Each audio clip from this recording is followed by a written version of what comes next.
안녕하세요. 남편은 33살, 저는 28살에 신생아 딸이 있습니다. 제가 겨우 딸을 출산한 지 얼마 안 됐을 때였어요. 산후조리원에서 퇴원해 한동안 친정에서 첫 유아로 고전분투하고 있었습니다. 집에 돌아온 것은 2개월 후이고 귀가하자마자 남편이 저에게 말했어요. 어젯밤 오랜만에 얼굴을 봤는데 이제 너 여자로 보이지 않아. 출산하면 여자에서 엄마가 되는 거지. 하긴 임신 전에 비하면 살도 쪘고 스타일도 많이 망가져 저 자신도 깨닫고 조금 충격을 받고 있었어요. 그런데도 그런 말을 꺼냈기 때문에 저는 너무 상처받아서 할 말이 나오지 않았어요. 그리고 여자로 보이지 않아서인지 부부 생활은 없어지고 침실도 따로 있기 때문에 육아로 지쳐 있어 사적으로는 오히려 고마웠습니다. 다만 남편은 그 이후로 매일 밤처럼 술 냄새를 내고 돌아와서 휴일에는 무슨 이유를 만들어 외출 삼매경이었습니다. 이건 친정에서 육아를 하고 있을 때부터였을지도 몰라요.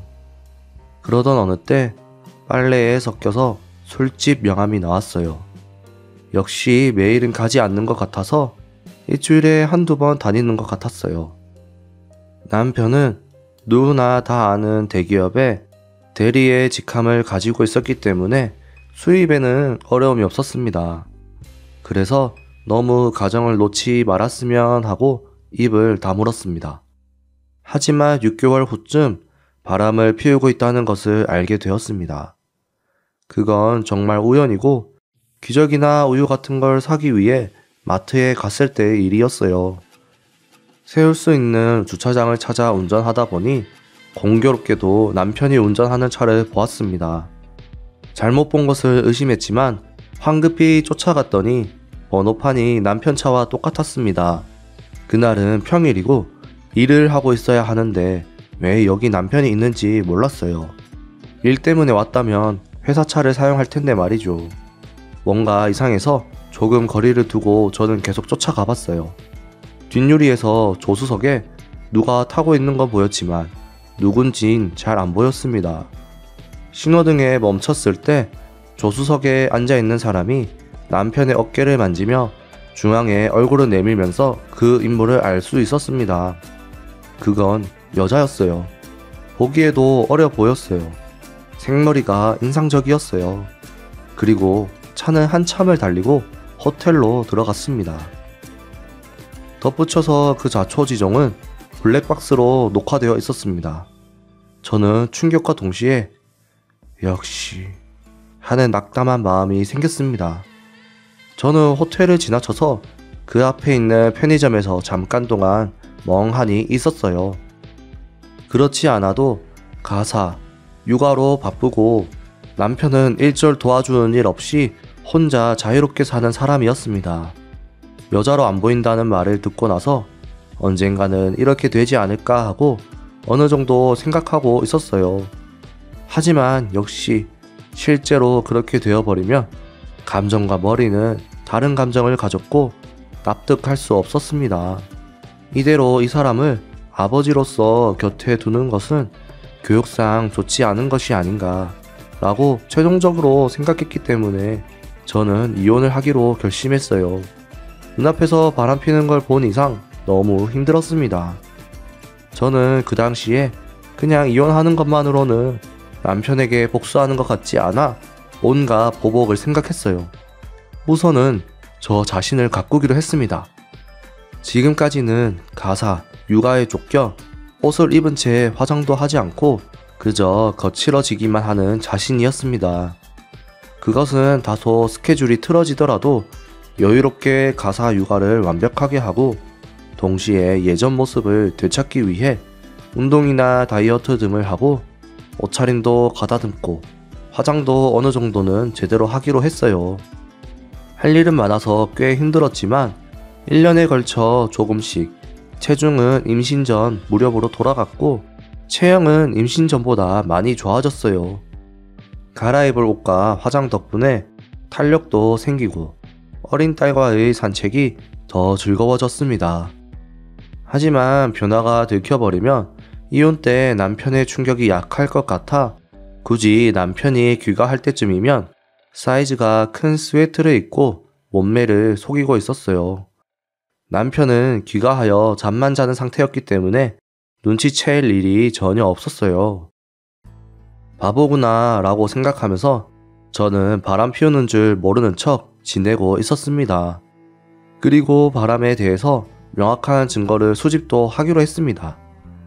제 자신이 할 수 있는 일에는 한계가 있기 때문에 탐정을 고용하고 확실하게 증거를 모았어요. 덕분에 모아놓은 돈은 거의 바닥났지만 이혼을 위해서라고 자신에게 타일 넣고 저축한 돈은 그대로 있는 척 하고 있었어요. 조사 끝에 남편의 바람 상대가 회사 사람이라는 것이 밝혀졌어요.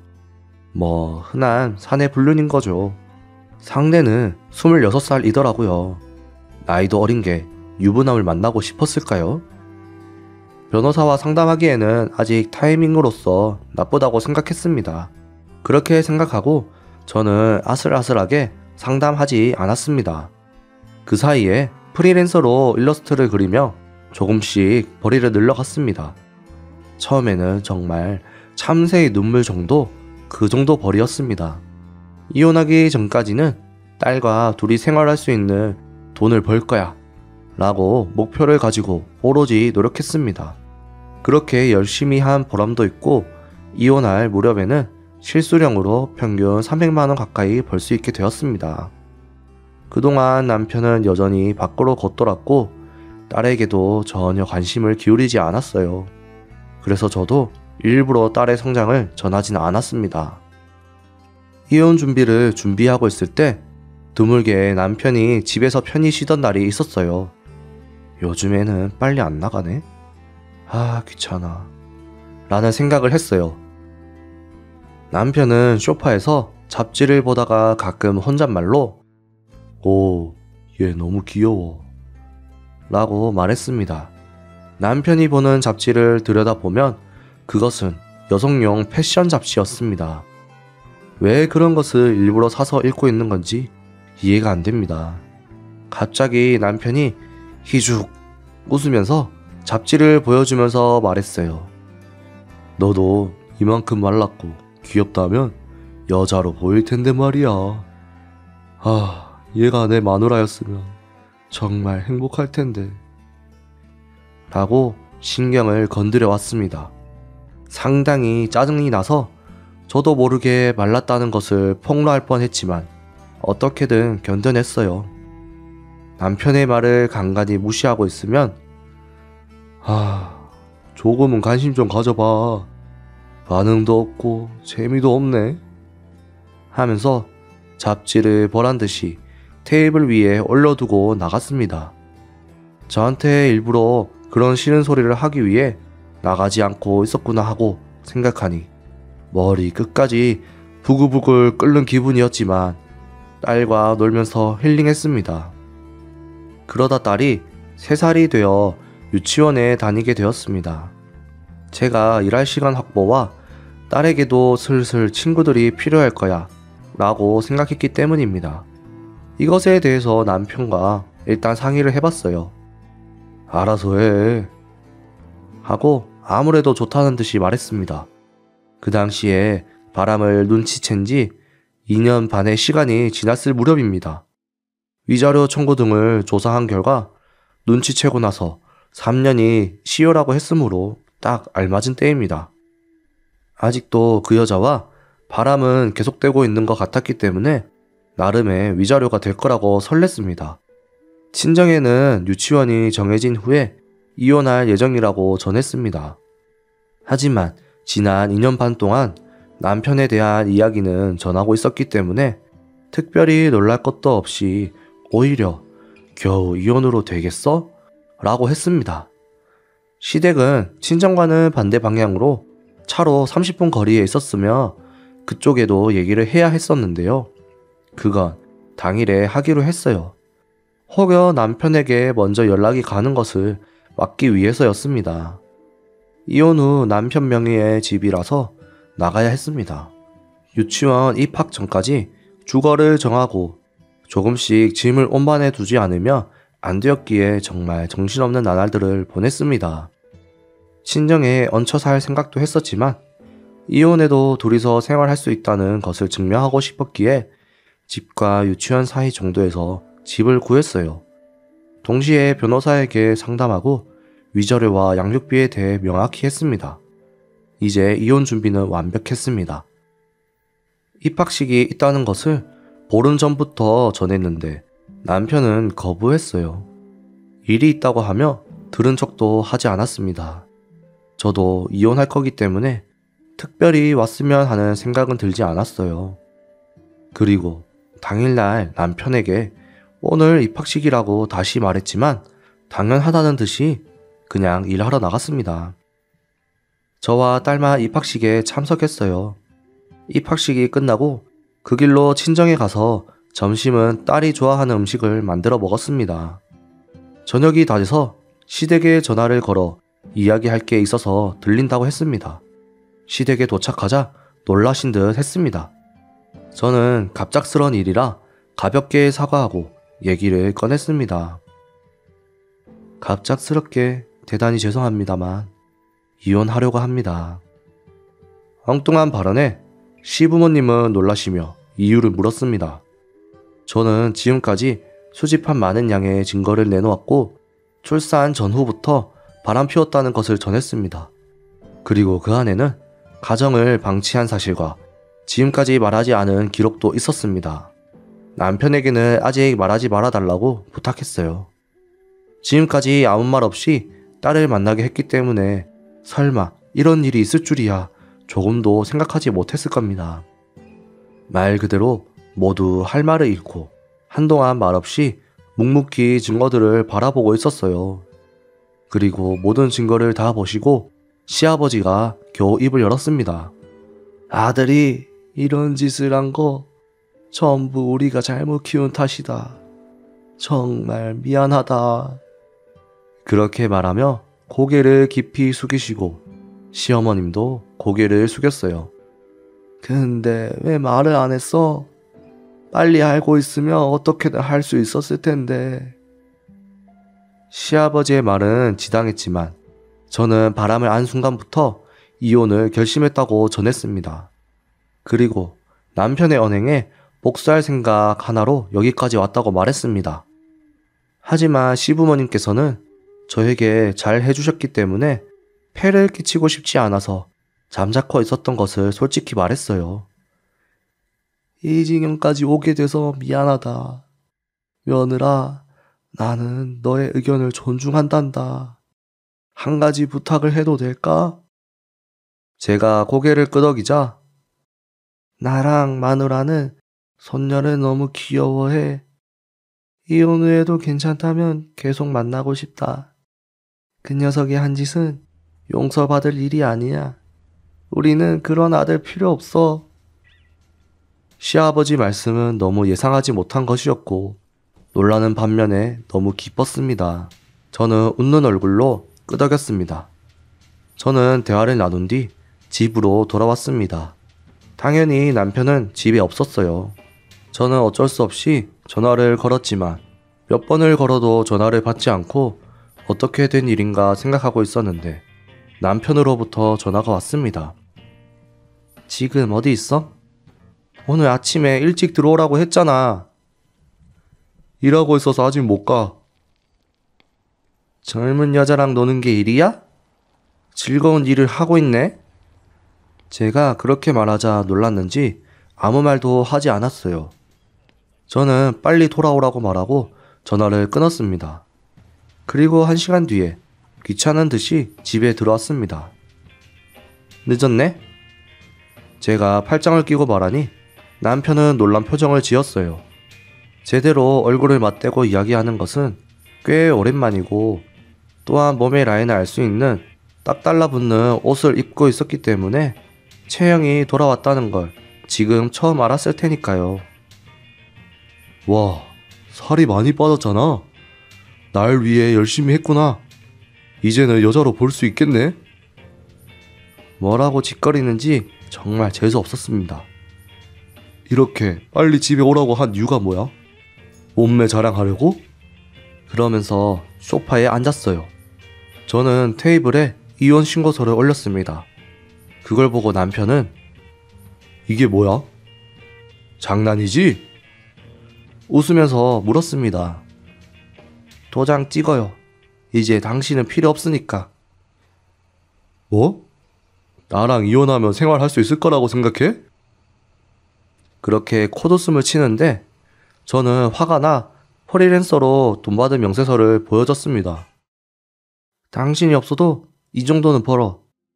이 정도면 딸이랑 둘이서 생활할 수 있겠지? 명세서에는 월 300 정도의 수입이 적혀 있었습니다. 남편은 이걸 보고도 콧웃음을 쳤습니다. 에이, 이거 가짜 아냐? 나를 속이려면 통장 정도는 보여줘야지. 그래서 저는 통장을 가져와서 보여줬습니다. 어때? 이거 보면 믿어져? 이제 믿지? 통장 입금 내역을 본 남편은 눈을 동그랗게 뜨고 있었어요. 계속 바람의 증거를 남편에게 내던졌고 이혼 사유는 여러 가지가 있지만 결정적인 이유는 외도였죠. 뭐? 바람 피우는 건 용서해줘. 네가 여자를 안 보이니까 이럴 수밖에 없었지. 이건 다 네 잘못이야. 나는 네 아이를 낳았어. 내 체형이 바뀌었다고 바람 피우는 게 정당화될 순 없어. 육아 하나도 안 도와줘서 모르겠지만 화장하는 시간이 아까울 정도로 육아는 바빠. 식사도 제 시간에 할 수 없고 잠들었나 하면 금세 일어나서 울고 잠깐 눈을 떼며 위험한 짓을 하기도 하고 화장실도 제대로 못 간다니까? 화장 같은 거 할 시간이 어디 있겠어. 그런 건 핑계지.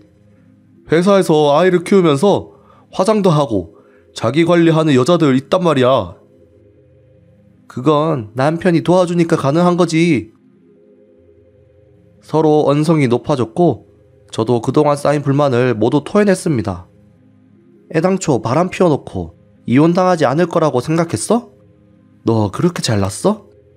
지금의 당신은 생활비 주는 사람일 뿐이야. 이 말에 상처받았는지 남편은 아무 말도 하지 않았습니다. 저는 콧웃음을 치고 거울과 남성 패션 잡지를 내던졌습니다. 나는 당신을 이제 남자로 볼 수가 없네? 가정을 방치하고 바람을 펴? 착각하지 마.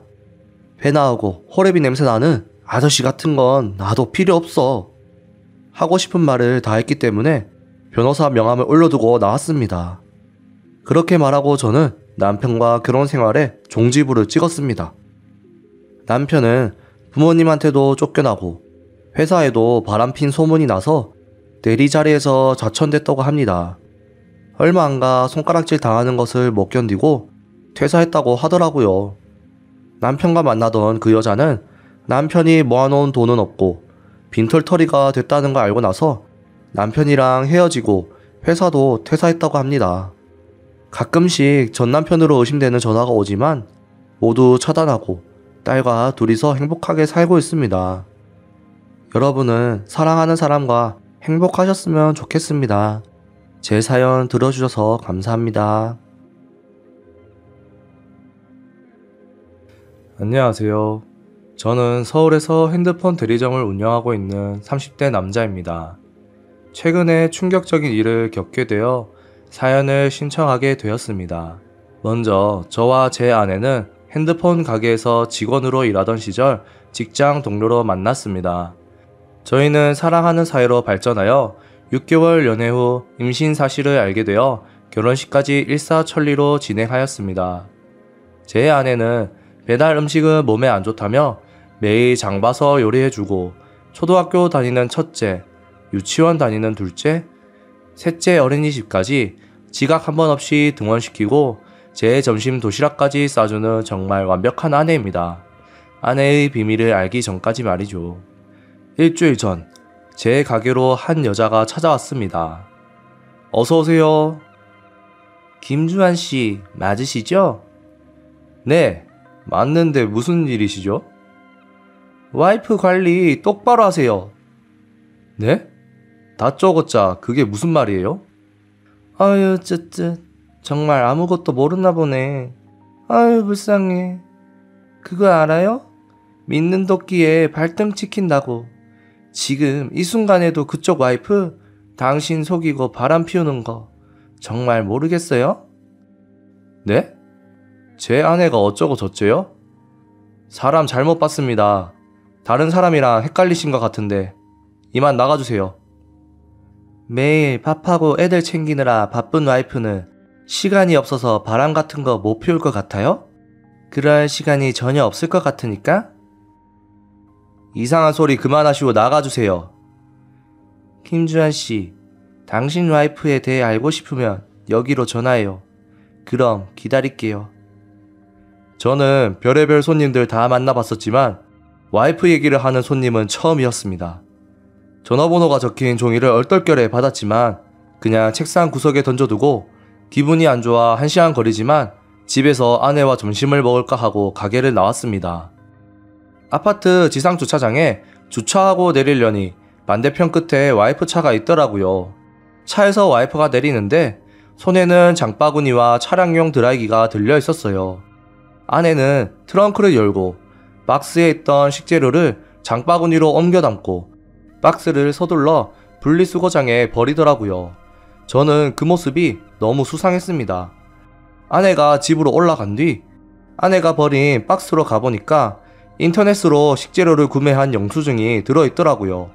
분명 마트에서 장 본다고 했는데 인터넷 구매 영수증이 있으니 이해가 안 됐습니다. 저도 집으로 올라갔습니다. 여보, 나왔어. 응? 이 시간에 집에 웬일이야? 아니, 손님이 한 명도 없어서 집에서 밥 먹으려고 왔어. 아, 그래? 좀 전에 장 보고 왔는데 자기가 좋아하는 순두부찌개 끓여주려고 두부 사왔어. 조금만 기다려. 배 많이 안 고프니까 천천히 해. 저는 아내가 요리하는 동안 아내가 벗어둔 외투를 살펴보았습니다. 주머니에서 특별하게 나온 건 없었는데 외투 가까이 코를 대고 냄새를 맡으니 팔 부분에서 남자 향수 향이 살짝 느껴지더라고요. 저희 집 향수와는 다른 향이었습니다. 이때부터 뭔가 의심이 들기 시작하더라고요. 다음날 가게로 출근해서 어제 받았던 전화번호가 적힌 종이를 찾았습니다. 그리고 전화를 걸어 제 가게에서 만나자고 했습니다. 연락하실 줄 알고 기다렸어요. 궁금한 게 많으시죠? 저도 아무것도 모르던 적이 있었어요. 그럼 어디서부터 얘기해 줄까요? 제 아내랑 그쪽이랑 무슨 사이예요? 제 전남편이랑 바람핀 사람이 당신 와이프예요. 네?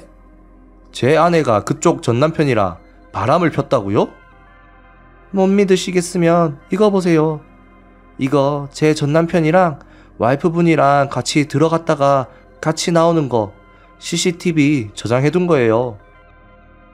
아니, 평일에 잠이 부족해서 주말에 잠을 몰아서 자는 사람이 도대체 어디서 어떻게 만난 거랍니까? 인터넷 카페요. 지역 모임 카페가 있는데 거기서 알게 돼서 만났다더라고요. 와이프분 카페에서 유명해요. 유명하다고요? 그럼 카페에서 알게 됐더라도 애 셋 보느라 만날 시간이 없었을 텐데 언제 만난 거죠? 시간 많은 사람은 조용한 카페나 멀리 나가서 몰래 만날 텐데 시간 없는 사람들은 대형마트로 장 보러 가서 시간 쪼개서 만나는가 보더라고요. 와이프분 장 보러 가실 시간 다 됐죠? 따라가보죠. 저희는 함께 아파트 주차장으로 가 아내 차가 보이는 곳 멀리 주차했습니다. 기다리니 아내가 내려오고 차를 타고 대형마트로 향하더라고요. 저희도 몰래 따라갔습니다. 마트 장 보고 나면 첫째, 둘째 픽업하러 가야 되는데 잘못 알고 있는 건 아니죠? 장을 안 본다면요? 장을 안 보면 시간이 남겠죠? 매일 장 보는 사람이 장을 어떻게 안 봐요? 그럼 장 보는지 안 보는지 한번 지켜보죠. 아내가 마트에 주차하고 마트에 들어갔다가 얼마 되지 않아 빈손으로 다시 나왔습니다. 그리곤 차에 타서 어디론가 가더라고요. 저희도 몰래 따라갔습니다. 아내가 향한 곳은 마트에서 멀지 않은 한 호텔이었습니다. 입구엔 한 남자가 있었는데 아내가 도착하니 둘은 손잡고 같이 들어가더라고요. 정말 너무 화가 났습니다. 제 눈으로 보고도 믿을 수가 없었습니다. 저는 떨리는 손을 부여잡고 일단 아내에게 전화를 걸었습니다. 여보세요? 어디야? 나 마트지. 장 보러 왔어. 왜? 아니야. 오늘 마트 행사 같은 거 하나? 되게 시끄럽네. 오늘 삼겹살 행사한다고 시끄럽긴 하네. 오늘 저녁은 삼겹살 구워줄게. 여보, 나 애들 픽업 가려면 서둘러야겠다. 바빠서 나중에 얘기하자. 그래, 그럼 나중에 봐. 아내와 통화는 평소랑 다름이 없었고 정말 마트인 듯 시끄러웠습니다. 주위에서 들리는 시끄러운 소리는 마트 소리가 분명했습니다. 저기요, 방금 들으셨죠? 진짜 마트 소리가 나잖아요. 우리가 뭔가 착각한 거 아니에요? 와이프분 진짜 철저하시더라고요. 마트 소리? 그거 전화 받을 때 안 들키려고 전화 받을 때 마트 소리 유튜브 영상 옆에 틀어놓은 거예요. 날 속이려고 그렇게까지 한다고요? 그리고 목소리가 침착하잖아요. 놀랍네요. 이런 상황에 저렇게 침착하게 전화를 받을 수 있다니. 조금만 기다리면 나올 거니까 기다려봐요. 그걸 어떻게 알아요? 애들 픽업하러 가야 하잖아요. 그래서 12시 반에는 마트로 출발해야 장 본 거 싫어서 픽업 갈 수 있으니 이제 곧 있으면 나올 거예요. 그럼 1시간도 안 되는 시간 만나려고 이런다는 거예요? 맞아요. 그래서 카페에서도 12시 반 신데렐라로 유명해요. 12시 반이 되자 정말로 아내는 호텔에서 나와 다시 마트로 출발하더라고요. 아내는 진짜 시간을 정해놓고 만나고 있었던 겁니다. 상상도 못했었던 상황이라 소름이 끼치더라고요. 마트에 도착한 아내는 익숙하게 이미 장이 봐져있는 박스를 트렁크에 싣더라고요. 아까 마트 잠깐 들어갔다가 나오고 장 본 적이 없는데 저기 트렁크에 싣고 있는 건 뭐예요? 저거 전날에 와이프분이 인터넷으로 미리 장 본 거 마트에서 바로 가져갈 수 있게 포장해서 실어주는 거예요. 직접 장 볼 필요가 없는 거죠. 그럼 장은 인터넷으로 미리 보고 장 보는 시간에는 바람을 폈다는 거예요? 맞아요. 미리 장을 봐두니까 시간이 남고 그러면 그 시간에 다른 것도 할 수 있는 거죠. 말도 안 돼. 매일 마트 장 본다던 사람이 장은 안 보고 그 시간에 바람을 펴? 저는 아내에게 뛰쳐갔습니다. 어디 갔다 와서 장 본 척이야? 이거 다 필요 없어. 다 필요 없다고. 아주 뻔뻔하네 뻔뻔해. 당신 박정진 알지? 당신이 인터넷에서 꼬신 박정진이 내 전남편이야. 남의 인생 다 박살내놓고 매일 장 봐서 남편한테 요리해주는 건 너무 가식 아냐? 박정진 그 사람 아주 잠깐 몇 번 본 게 다예요. 그 사람이 뭐라고 했는지 몰라도 정말 몇 번 본 게 다예요. 몇 번 안 본 거 다 알아. 사랑해서 만난 거 아니지? 한두 명이 아니잖아, 응?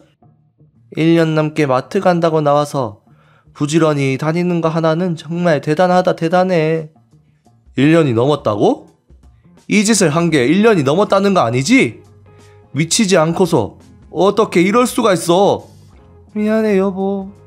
다 사실이야. 하지만 나도 할 말은 있어. 뭐라고? 지금 이 상황에 뭐 할 말 있다는 거야? 아픈 시부모님 챙기고 애들 아침 먹이려고 새벽에 일어나서 밥하고 당신 점심 도시락도 싸야지. 애들 집에 오면 케어도 해야지. 12시 전에는 자본 적이 없을 정도로 정말이지 하루가 부족해.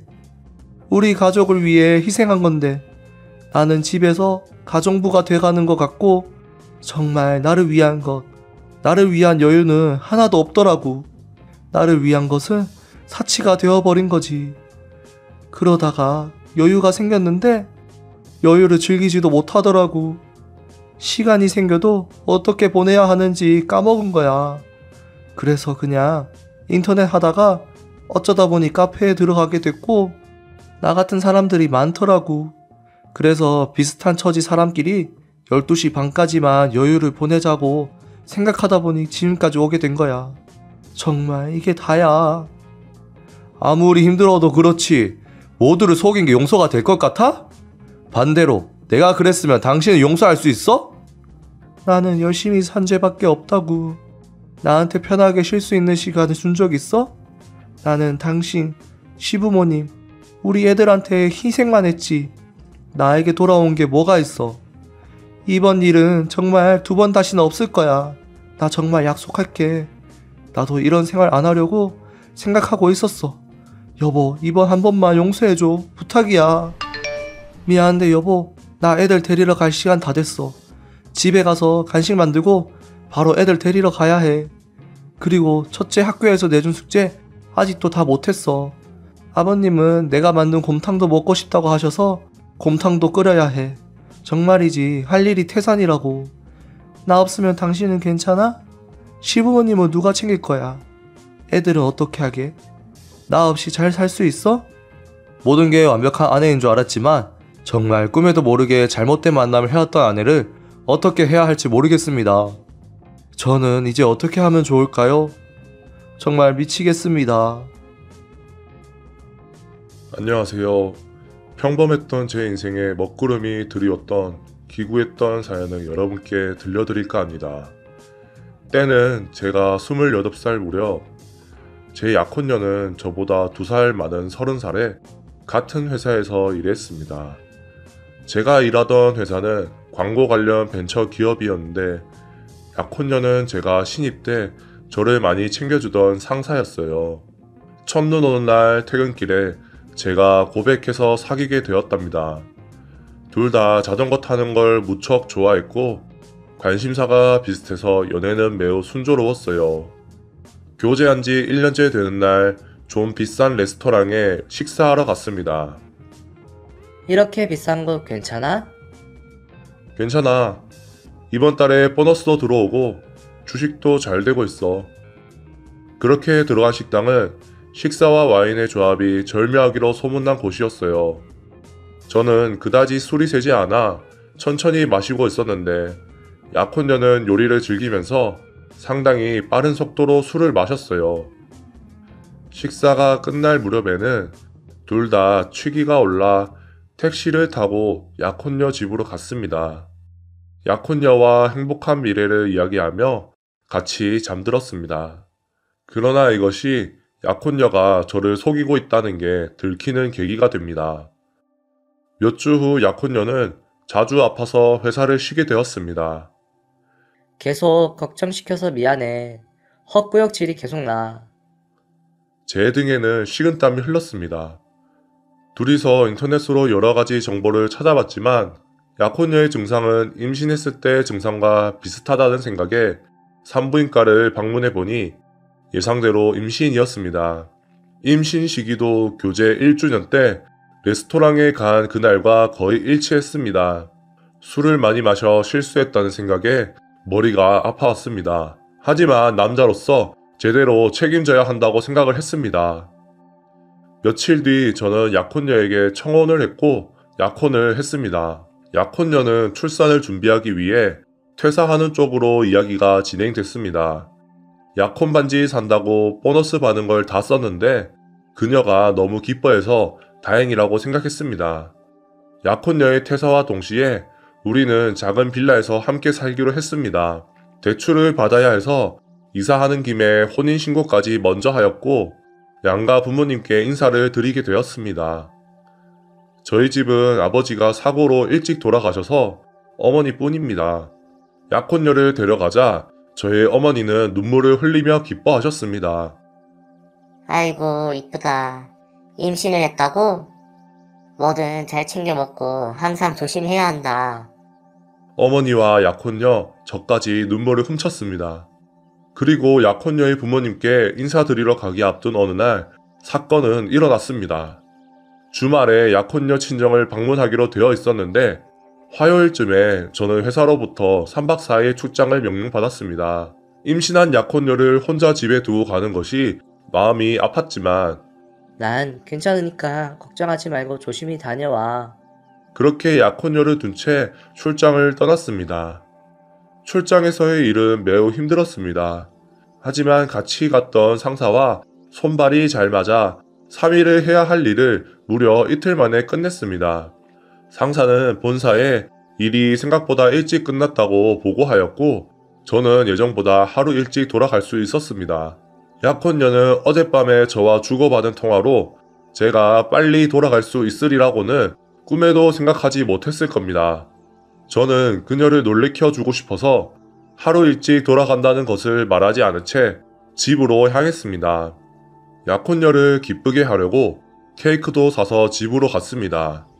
혹여 그녀가 집에 없다면 괜히 외로울 것 같아 집에 다다를 때쯤 문자를 보내봤습니다. 여보, 지금 집에 있어? 있는데 무슨 일이야? 약혼녀로부터의 답장은 20분 정도 지나서 왔습니다. 아직 저녁인데 자고 있었나? 라는 생각을 하면서 답장을 보냈습니다. 아니, 뭐 하고 있나 싶어서. 저녁 준비하고 TV 보고 있었어. 일은 잘 되고 있어? 실은 돌아가는 건 내일이 아닐 것 같아. 그래? 출장이 길어졌어? 사실은 지금 돌아왔지. 라고 속으로 말하며 집 문을 열었습니다. 아니, 뭐야?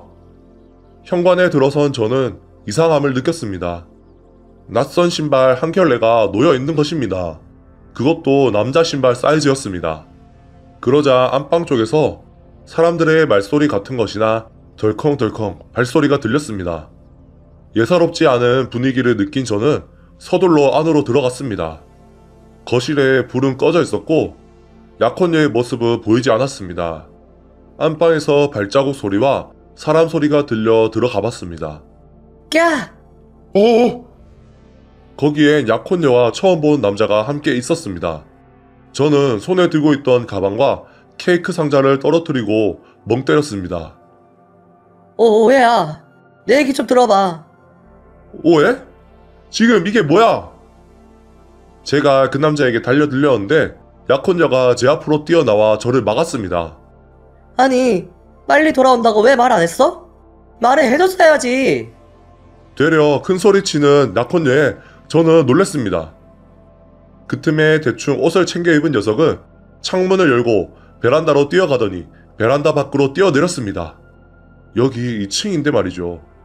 황급히 아래층을 내려다보니 맨발의 남자가 전력 질주로 달려가는 모습이 보였습니다. 엄청난 속도로 사라져가는 남자의 모습에 혀를 내두르며 방으로 돌아오니 약혼녀가 침대 위에서 부들부들 떨고 있었습니다. 지금 저 남자 뭐야? 무슨 일인지 다 설명해봐. 조금 전까지 큰 소리치던 약혼녀는 체념한 듯 말문을 열었습니다. 정말 그 내용은 충격이었습니다. 저와 만나는 동안 계속 양다리를 걸쳤다고 합니다. 게다가 그 남자와의 교제는 저와 교제하던 기간보다 더 길고 3년 이상 사귀었다고 합니다.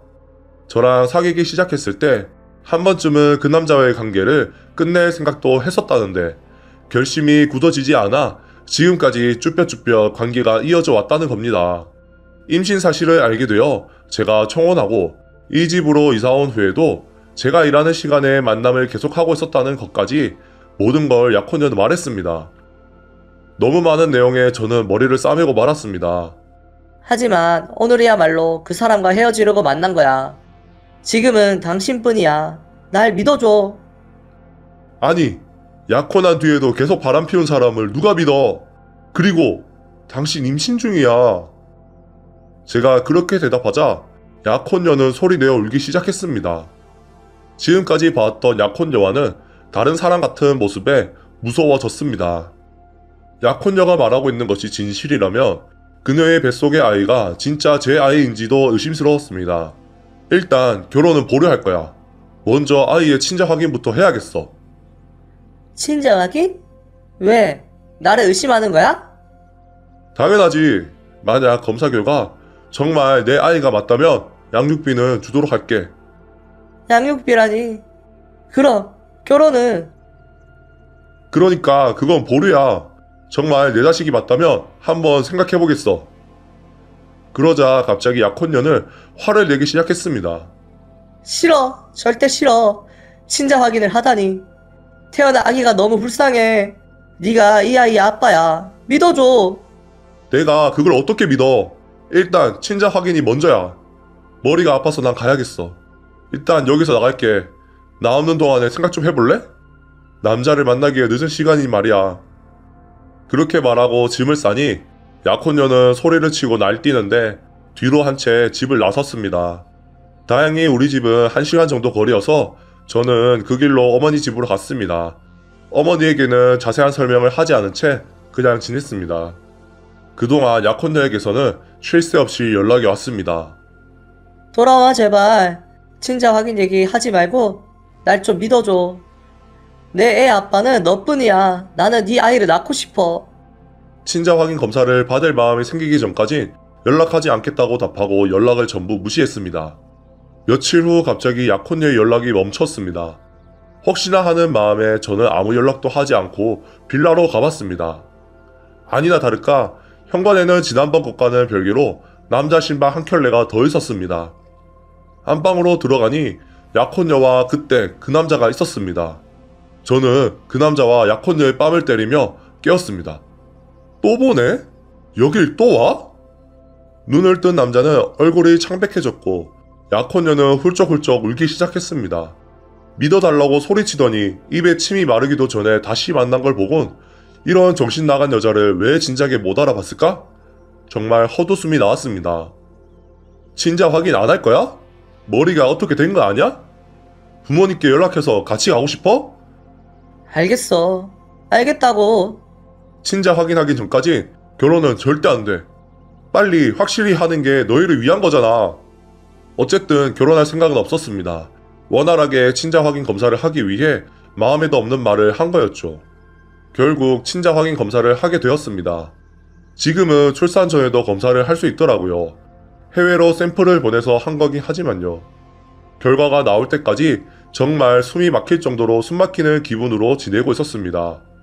만약 제 아이가 맞다면 평생 저 여자와는 관계를 끊을 수 없다는 것을 의미하니까 말입니다. 결과는 아니나 다를까 예상대로 뱃속의 애는 저랑 혈연 관계가 아니었습니다. 친자 확인 검사를 끝까지 꺼렸던 이유는 아무래도 제 조건과 수입에 비해 그 남자가 많이 떨어졌던 것 같습니다. 그 남자는 아르바이트를 하며 생계를 이어갔고 모아놓은 돈도 없는가 보더라고요. 그 남자를 만나 이야기를 해봤습니다. 그러니까 저와 함께하는 것보다 당신과 함께하는 것이 행복할 거라고 생각해요. 그렇게 진심으로 생각한다면 왜 관계를 끊지 않았어? 남의 집에 왜 계속 오는 거야? 그것은 마지막 추억이라고 할까요? 서운한 것 같기도 하고.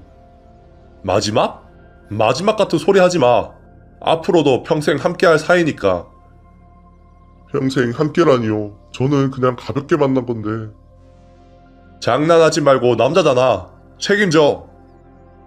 그렇게 말하자 절망한 듯 힘없이 고개를 떨구더라고요.